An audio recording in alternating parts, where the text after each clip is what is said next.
Hey everyone, David here. So I'm gonna cut a couple of videos today.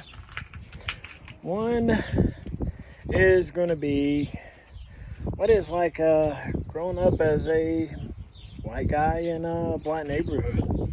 So let's start there. So first, let me say, a lot of white people don't get the black community and some of what's going on in there. So, one thing you won't hear me say, at least not in any kind of contest, that might slip if I'm singing a song or something, but that's completely unintentional. If I'm listening to Snoop or something, yeah, I'm probably going to end up slipping. But the N word.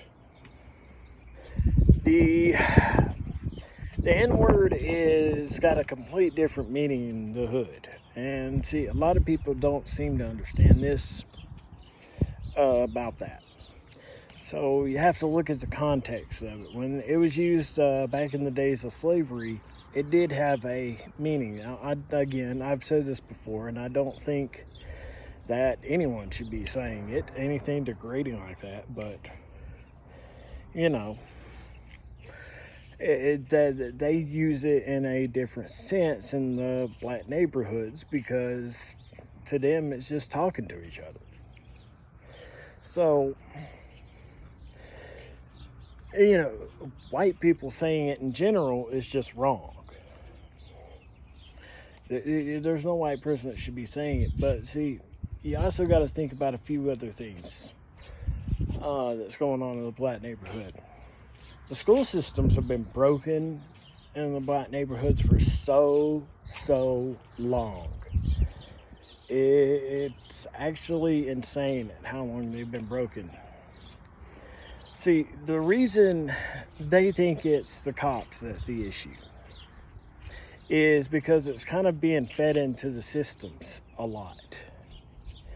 And a lot of people don't get taught that it's actually the politicians that are the problem.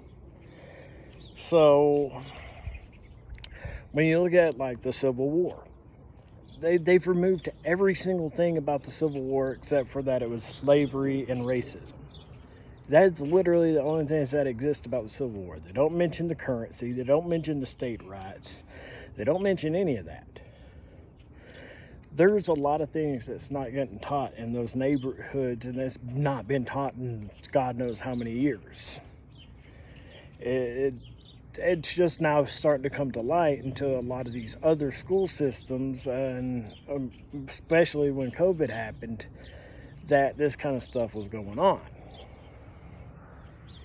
So the schools have been broken for God knows how long, and that's actually affected the black community drastically.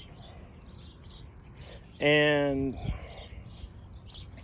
you got to understand, I grew up, everybody can tell you, you can go ask the police how many times I was arrested. Hell, they used to visit my house all the damn time when something would go wrong just because they thought it was me. I hung out with the dealers.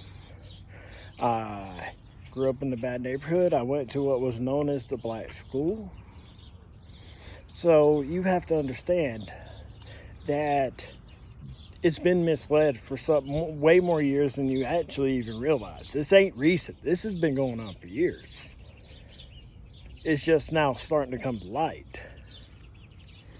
So it's been ingrained into society already. So you have to understand that certain things appear different in the black communities than they do in the white communities. And that's part and parcel why things, for instance, the BLM movement thinks they're getting out there and march for the BLM movement, but then the politicians ain't even paying attention to them. They're listening to BLM, the organization.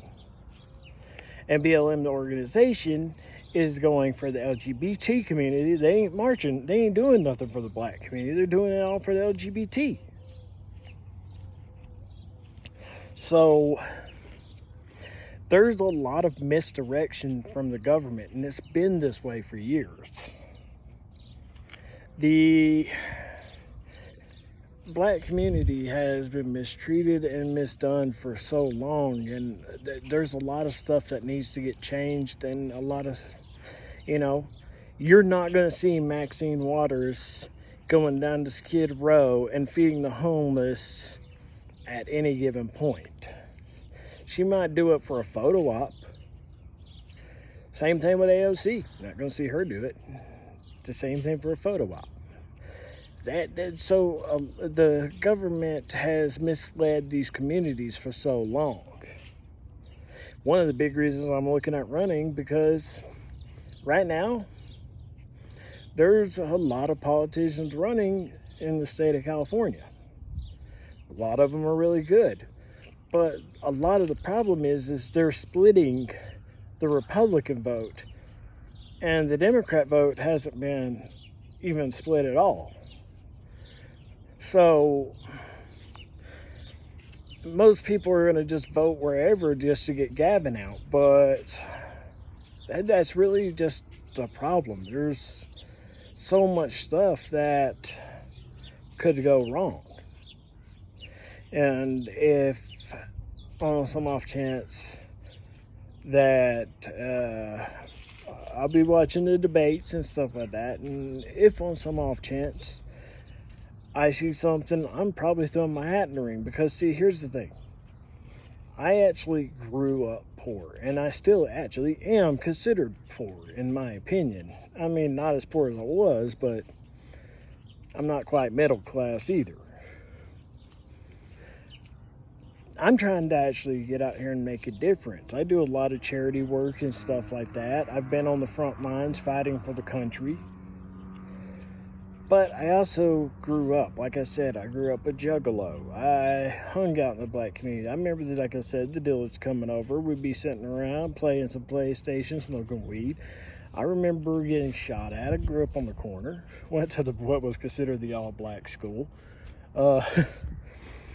And see, there's another thing that a lot of people don't get. They don't quite understand racism, and that's been so diluted too.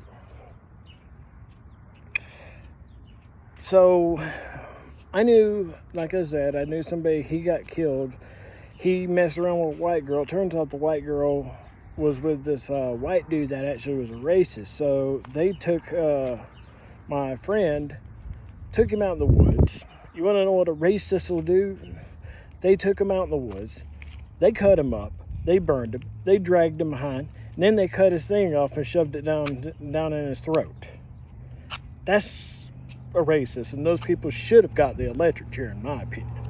Hell, they should have been, honestly, there's a lot of ways they should have been. That's the whole point of the death penalty, in my opinion. It's for people just like that.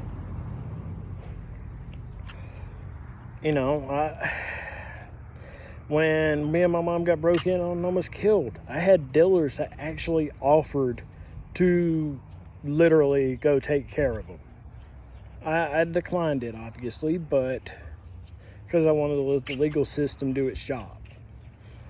But I had the option. I didn't want it, though. And,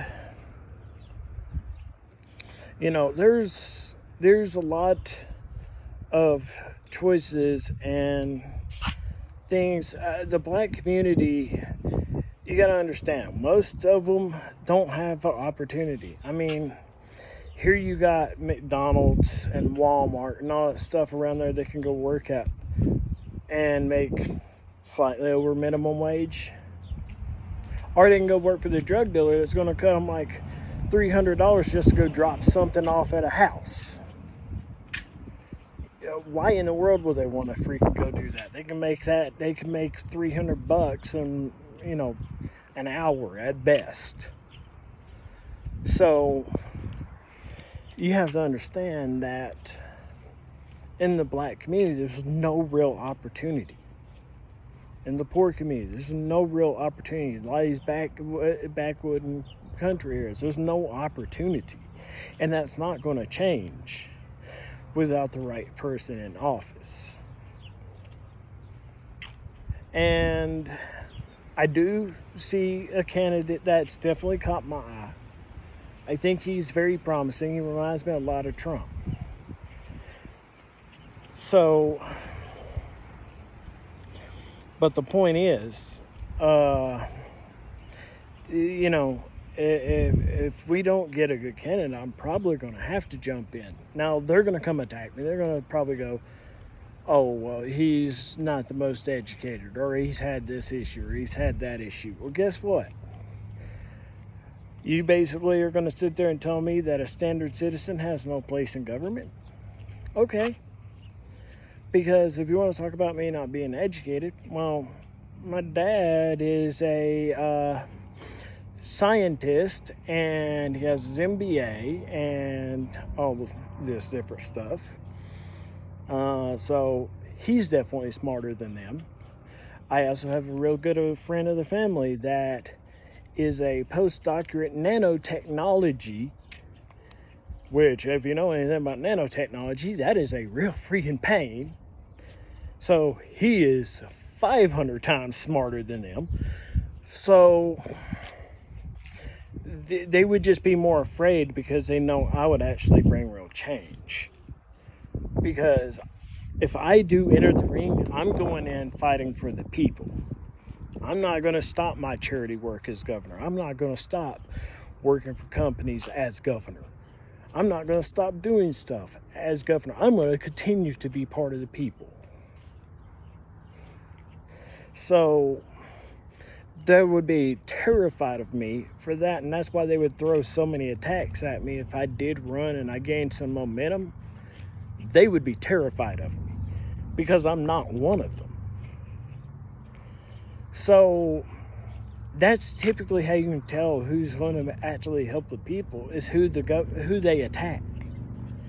Now, I know a lot of people want to sit there and think Democrats are great, but I'm sorry that they've misdirected a lot of things. They have people going after the cops and all this stuff, not realizing the cops are not actually the problem. You got to think, a cop is getting paid 30, 40, maybe 50,000 a year at best, and they're enforcing the laws that these politicians put in, and that's their job. So, but I'll continue in that into my next video. But anyway, the point is, until you grow up in these communities, you don't really understand them fully. The black community is actually way better than you think. So a lot of the drug dealers, for instance, you know, with y'all's business sense, being a drug dealer, you really could run a small business. Believe it or not, there's just no opportunity. And I think that's what really needs to be addressed. The black community is hurting because of a lack of opportunity. So they turn to the people that's going to pay them, which gets them involved into that series and route. So there's some things that would need to be addressed. And like I said, you got to consider certain things. Certain things you say, certain things you do can be taken wrong because it's been ingrained in the community forever. And a lot of that needs to be addressed. So you don't really understand without actually growing up in it. Whereas I have. So, but I'm going to go into my next video because this is something I was thinking pretty strongly about. So, thank you and have a good day.